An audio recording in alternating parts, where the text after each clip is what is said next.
नमस्ते बच्चों, विज्ञान के सेशन में आप लोगों का एक बार फिर से स्वागत है। मैं ऋचा सेठ आस विद्यालय के द्वारा ये सेशन ले रही हूँ। हमारा जो आजकल टॉपिक चल रहा है विज्ञान में वो है पदार्थों का पृथक्करण। तो आज हम लोग पृथक्करण की हमने इससे पहले वाले सेशन में दो क्रियाओं के बारे में बात करी थी। आज हम आगे की क्रियाओं के बारे में बात करेंगे। तो बच्चों, आप लोगों ने अपनी बुक तैयार रखी है? कॉपी पेंसिल है आपके पास? नहीं है? पॉज करिए वीडियो, अपना वो लेकर बैठिए। जैसे जो मैं जब कुछ चीजें हाईलाइट करती हूँ, आप भी अपनी बुक में उसको हाईलाइट लिख कर वो उसको अंडरलाइन कर सकते हैं। और जो मैं कुछ इंपॉर्टेंट पॉइंट्स बताती हूँ वो आप कॉपी में लिख सकते हैं। ठीक है, चलिए अब हम लोग देखते हैं कि आज हम लोग क्या पढ़ने जा रहे हैं। तो हम लोगों ने इससे पहला जो हमारा सेशन हुआ था उसमें हमने बात करी थी हस्तचयन और थ्रेशिंग के बारे में। ठीक है, तो हस्तचयन कब होता है? उत्तर दीजिए। बिल्कुल ठीक, जब हमारी अशुद्धियां थोड़े उनके कण बड़े होते हैं और वो अशुद्धियां कम होती हैं तब हम हस्तचयन करते हैं। और थ्रेशिंग कैसे करते हैं? बिल्कुल ठीक सोच रहे हैं कि जो हमारी वो सूखी डंडियां होती हैं जिसमें अनकड़ लगा होता है, तो किसान क्या करते हैं, उसको एक किसी पत्थर पे मारते हैं, उसको पटकते हैं, जैसे अन्न के कण अलग हो जाएं और सूखी डंडियां उसमें उनसे अलग होकर, सूखी डंडियों से अलग होकर अन्न जो है वो एक जगह इकट्ठा हो जाए। तो देखिए, जब भी हम सेशन करते हैं पहले जो पढ़ा है उसको थोड़ा सा रिवाइज करते हैं, जैसे याद आ जाए, हम भूले नहीं कुछ। इसीलिए ये मैं क्यों करती हूँ कि आप भी जब पढ़िए अपना आगे का जब पढ़ते हैं तो हमेशा ये सोचिए, मैंने विषय लिया है, जो मैं पढ़ रही हूँ या पढ़ रहा हूँ, उसका मैंने इससे पहले क्या पढ़ लिया है। तो आप को पता चलेगा क्या आपको याद है क्या नहीं है। और कुछ अगर भूल रहे हैं, अगर आपने वो पेज भी खोल लिया आपको याद आ जाएगा। तो ये हम थोड़ा सा आपको टिप्स देते चले जाएंगे कि कैसे आप कम समय में ज्यादा से ज्यादा अपने एक ज्ञान को ले सके। तो चलिए, आज जो हम बात करने जा रहे हैं वो है निष्पावन और चालन की। तो बुक खोलिए और इसको समझते हैं। तो बच्चों, आप लोगों ने बुक खोल ली। आज जो बात कर रहे हैं वो है निष्पावन की। अब ये निष्पावन का कैसे कार्य होता है, इसको कैसे की ये विधि कैसे यूज में आती है।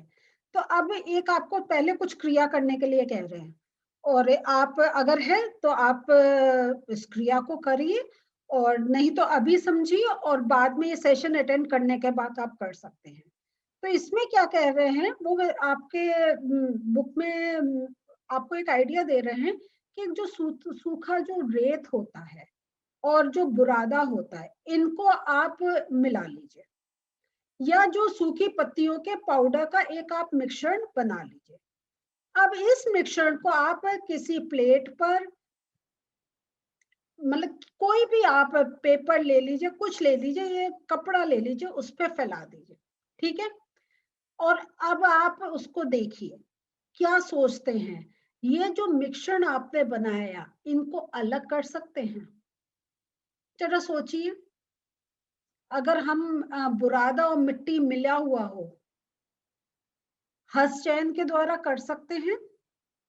नहीं, बिल्कुल ठीक। थ्रेशिंग के साथ कर सकते हैं? नहीं। तो इसका मतलब है अब हमें कोई एक और विधि के बारे में सोचना होगा।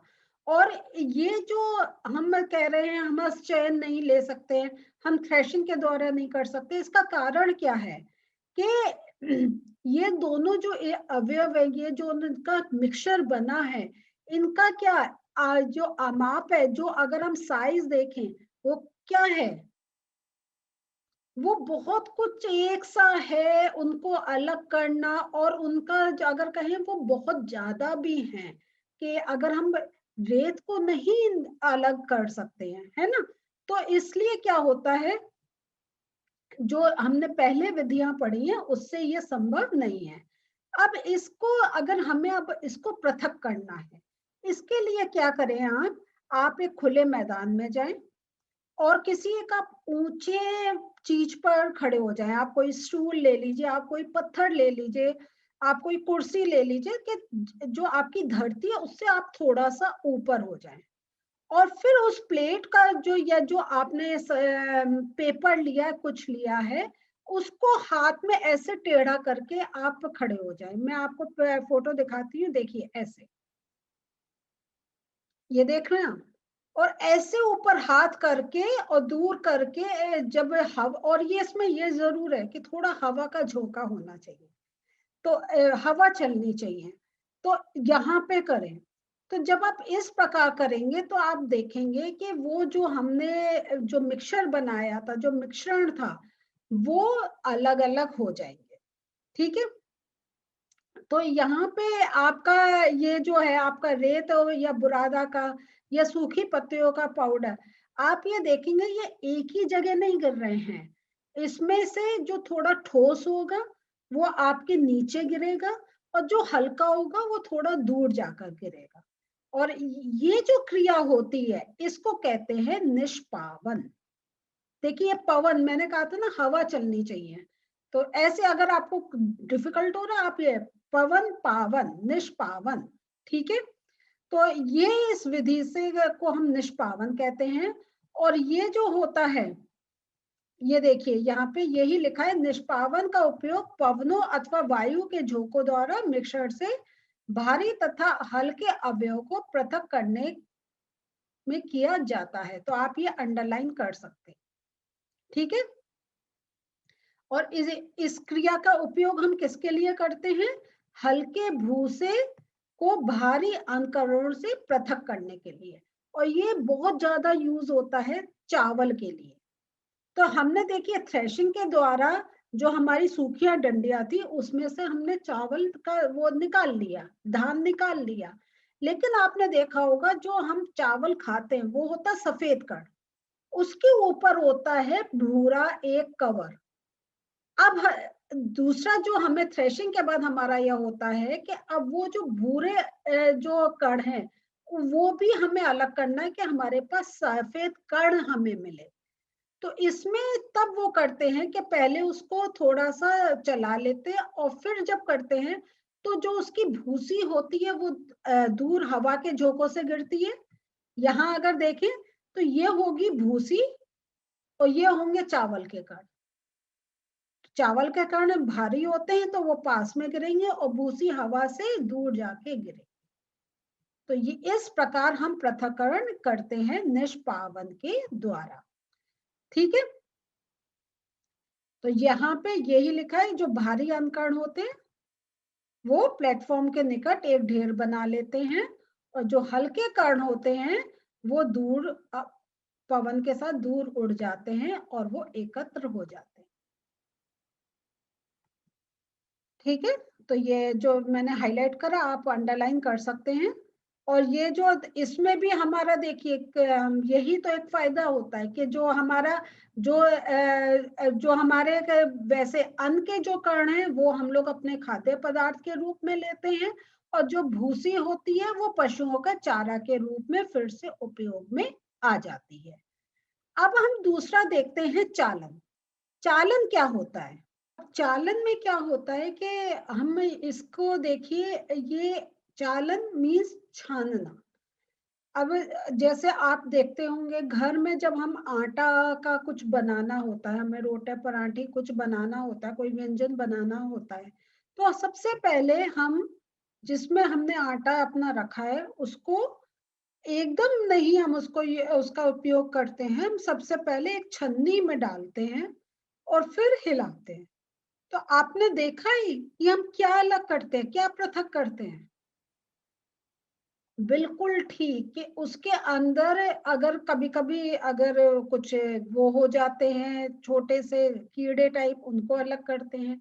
या जो हमारी भूसी मिली हुई होती है, क्योंकि हमें आटा किससे मिलता है? गेहूं से। और गेहूं को हम पीसते हैं। जब वो पीसते हैं तो हमारा थोड़ा सा उसमें मोटा एक चोकर रह जाता है। वो हमें अच्छा नहीं लगता है। तो उसको हम पृथक कर देते हैं और जो महीन आटा होता है उसका उपयोग करते हैं अपना किसी व्यंजन को बनाने के लिए। तो ये तो हमने देखा, ये जो क्रिया हुई ये हुई चालन की। और दोनों ही क्या हैं, दोनों महीन हैं, जिसमें हम हस्तचयन या थ्रेशिंग हम ये सब कुछ नहीं यूज कर सकते। लेकिन उसमें क्या होता है, जो छन्नी लेते हैं उसमें से बहुत महीन कण निकल पाते हैं, और छन्नी के साइज के जो थोड़े से बड़े कण होते हैं वो नहीं निकल पाते। तो इस प्रकार दोनों चीजें पृथक हो जाती हैं। तो यही चीजें मैंने आपको बताई हैं कि अगर, और उसमें अगर कोई पत्थर है, डंडियां है या भूसा है, वो जिसको हम किसी और विधि से अलग नहीं कर सकते हैं, उसके लिए हम ये चालन का यूज करते हैं। तो यहाँ पे जो मैं देखिए कि मिल में गेहूं को पीसने से पहले पत्थरों तथा भूसे जैसी अशुद्धियों को हटाया जाता है, और फिर हम उसको अपना एक उपयोग में ला सकते हैं। और ये जो होता है, ये जो चालन होते हैं, ये बड़े बड़े चालनों को भवन निर्माण वाले स्थानों पर हम रेत तथा कंकड़ और पत्थर को भी पृथक करने के उसमें उसका यूज करते हैं, उसका उपयोग करते हैं।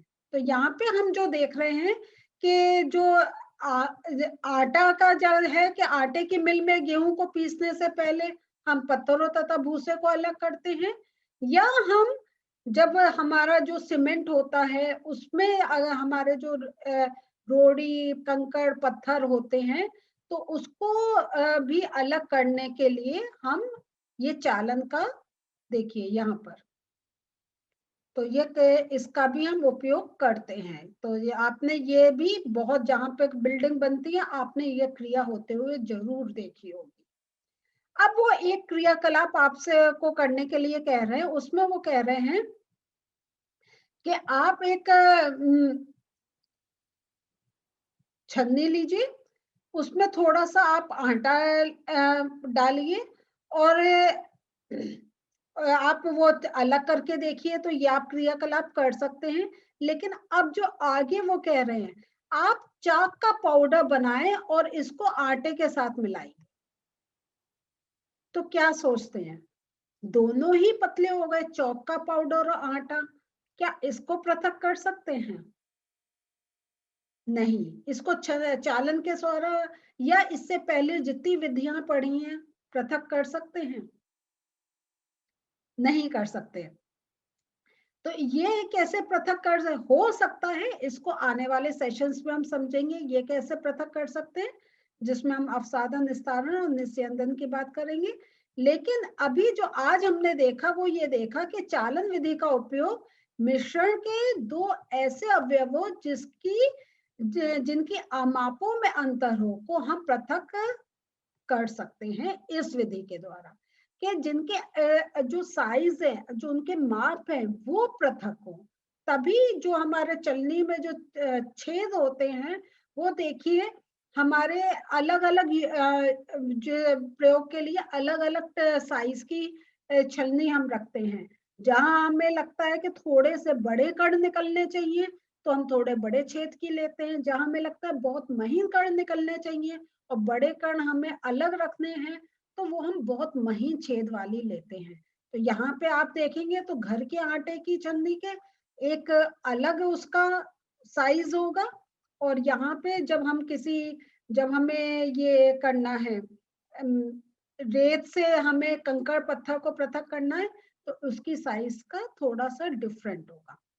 तो अगर आपने ये देखा है बहुत अच्छी बात है, नहीं देखा है और मौका है कहीं देखने का, तो मैं कहूंगी जरूर जाके देखें।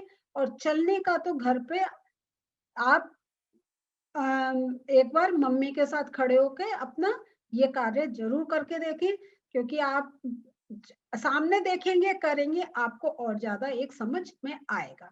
तो चलिए थोड़े से ये जो इससे दो टॉपिक से रिलेटेड नोट्स है इनको देखते हैं। तो बच्चों, निष्पावन के लिए आप ये अपनी कॉपी में नोट कर सकते हैं कि इसका उपयोग वायु के झोंकों द्वारा मिश्रण से भारी तथा हल्के अवयवों को पृथक करने में किया जाता है। और इस प्रकार भूसे के हल्के कण तथा अन्न के भारी कण पृथक हो जाते हैं। ठीक है, तो आपको अगर बुक से समझ में नहीं आ रहा हो तो आप इसको नोट कर सकते हैं। और हम दूसरा जो है देखते हैं चालन का। चालन द्वारा पत्थर, डंडियां तथा भूसा जो निष्पावन तथा थ्रेशिंग के बाद गेहूं में रह जाते हैं, उन्हें दूर किया जाता है। चालन का उपयोग रेत से पत्थर तथा कंकड़ को पृथक करने में भी किया जाता है।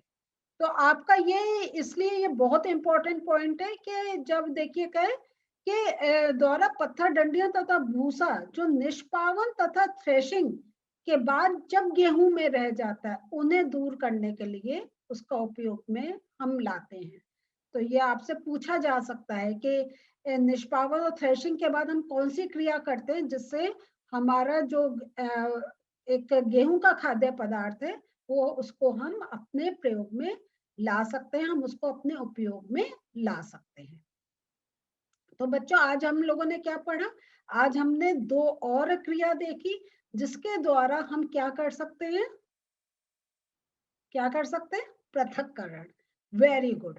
तो हमने और इसमें हमने देखा कि कुछ जो अगर हम खेत से और जब तक हम उसको अपनी रसोई में यूज कर रहे हैं, तो एक चीज के साथ कई प्रकार की क्रिया होती है जिससे जो अशुद्धियां हैं या जो हमारे एक उपयोग करने के लिए ठीक नहीं है, उनको हम अलग कर सकते हैं। तो आने अभी नेक्स्ट सेशन में अभी थोड़े से और पृथक्करण की विधियों के बारे में बात करेंगे। और जैसा मैं हमेशा कहती हूँ, जो पढ़ रहे हैं जरूर रिवाइज करें। ये नहीं कि सुन लिया समझ में आ गया, एक बार इस चीज को खुद पढ़ें और जो मैं पॉइंट्स बता रही हूँ उनको कॉपी में नोट करिए।